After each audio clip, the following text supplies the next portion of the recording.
I'm Joe Catalano with an AM Quincy news update for Wednesday, July 15th. Well, the new Quincy firefighter gear has arrived. Quincy Interim Fire Chief Gary Smith and Union President Tom Bowes say the new PFAS-free protective gear has arrived and will be formally unveiled during a press conference next week. Officials will gather at the Central Fire Headquarters on Quincy Avenue next Tuesday at 10:30 to announce that every Quincy firefighter will receive 2 sets of the new gear. Officials will discuss testing, procurement, and the impact on firefighters and the legislative background and future plans. The Quincy City Council approved $2.65 million in March to purchase the new gear after independent testing revealed that the old gear contained PFAS chemicals that may be linked to cancer. The city is suing the company that sold the old gear because it was advertised as being PFAS chemical free.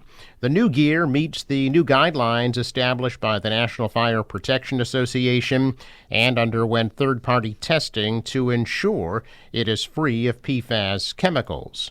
Tuesday's event will include remarks from that company that made the new gear.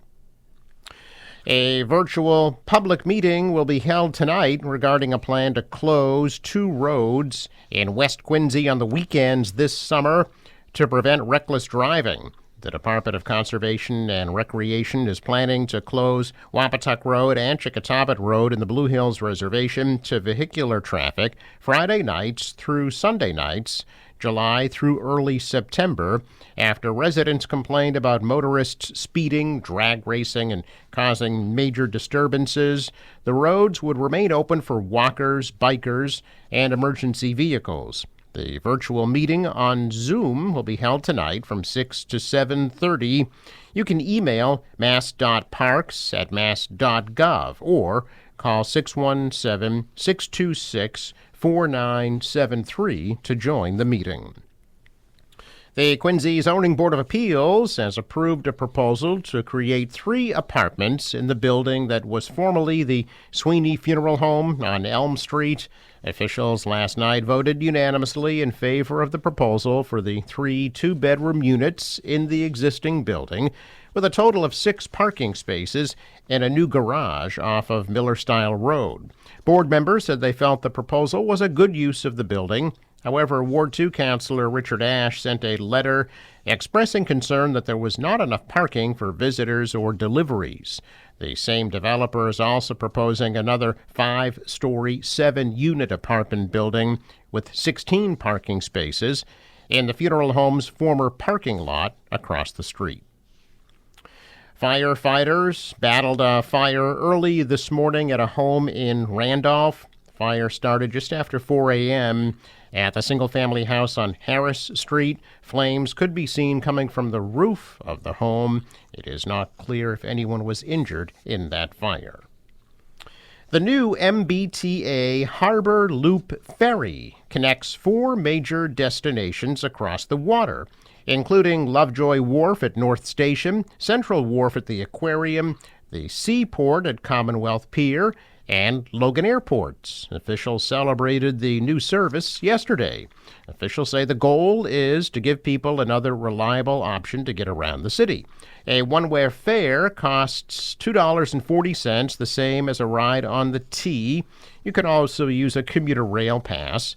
Designed around peak commuter travel, the Harbor Loop operates weekdays, but every 30 minutes during the morning and evening rush hours. Morning service runs counterclockwise from 6:10 to 11:30 a.m., and evening service runs clockwise from 3:55 to 7:50 p.m. There is no service between 11:30 and 3:55 or after 7:50 at night. The Harbor Loop complements but does not replace the existing Seaport ferry operated by the Mass Convention Center. The new route gives riders additional travel options during peak commuter hours while improving connections to the subway at North Station and Aquarium Station and Logan Airport and other MBTA ferry routes serving surrounding neighborhoods, including Hingham, Hull, Lynn, Winthrop, Quincy, Charlestown, and East Boston. House Democrats teed up an animal safety and pet ownership bill yesterday that omits a provision in the Senate embraced to ban certain sales at pet shops, meaning Beacon Hill leaders will likely need to set up another conference committee by the end of the month to reconcile the differences.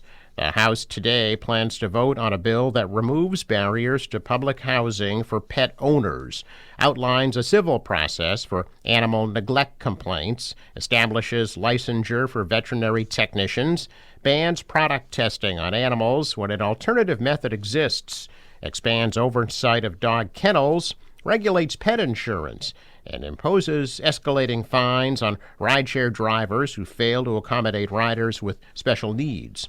In a major departure from the Senate, the redrafted bill that the House Ways and Means Committee advanced yesterday does not ban the retail sale of dogs, cats, and rabbits at pet shops. The Senate unanimously passed its pet equity and animal cruelty bill in March, with Senate President Karen Spilka saying the approach would end the inhumane puppy mill to pet shop pipeline if it became law.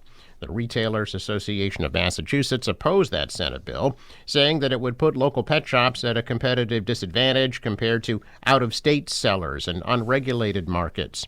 The House Ways and Means bill outlines a process for law enforcement and animal control officers to petition the district court in cases of potential animal neglect, including failing to provide adequate food, water, shelter, or veterinary care, keeping an animal in an unsanitary environment, or otherwise permitting the animal's unnecessary suffering. The court could order the animal to be seized from the owner, allow for humane euthanasia of the animal, or direct capable pet owners to provide certain care to their animals.